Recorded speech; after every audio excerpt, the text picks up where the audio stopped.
আসসালামু আলাইকুম। আজকে আমরা চলে এসেছি আমাদের পাশের গ্রামের একটি অনেক বড় তামদারের জাফত খাওয়ার জন্য।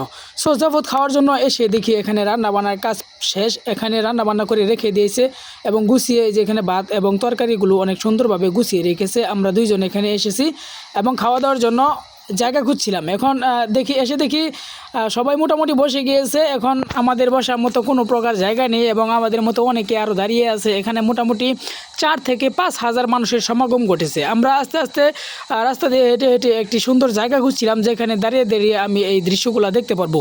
আর এসে দেখি এখানে খাবার দাবারের জন্য প্লেটগুলো দিয়ে দেওয়া হয়েছে। প্লেটগুলো দিয়ে সকলেই ম্যানেজিং কমিটি যারা রয়েছে সবাই কিন্তু খাবার দাবার দেওয়ার জন্য প্রস্তুতি নিচ্ছে।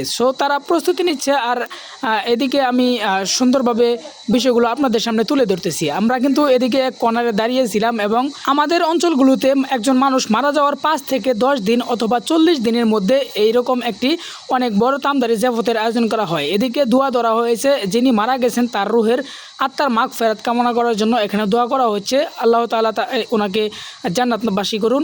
আর এখানে আসলে আমাদের গ্রাম্য মতে এটাকে তামদারি জাফত বলে থাকে। আপনাদের গ্রামে এটাকে কি নামে বলে থাকে অবশ্যই কমেন্ট করে জানিয়ে যাবেন। এদিকে খাওয়া দাওয়া শুরু হয়ে গেছে। আমরা দাঁড়িয়ে দাঁড়িয়ে দেখতেছিলাম দৃশ্যগুলো, আমার কাছে খুবই ভালো লাগতেছিল।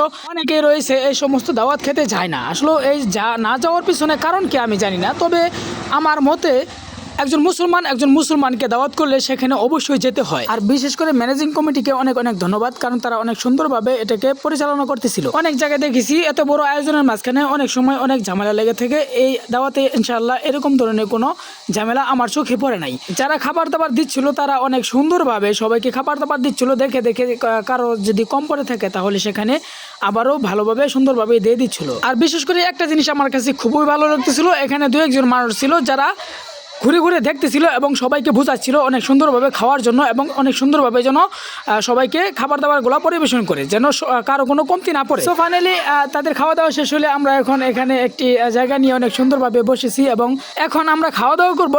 আজকের ভিডিওটি এই পর্যন্তই। আজকের ভিডিওটি কেমন হয়েছে অবশ্যই কমেন্ট করে জানিয়ে যাবেন। আজকের মতো বিদায় নিচ্ছি। সকলেই ভালো থাকবেন, সুস্থ থাকবেন। আল্লাহ হাফেজ।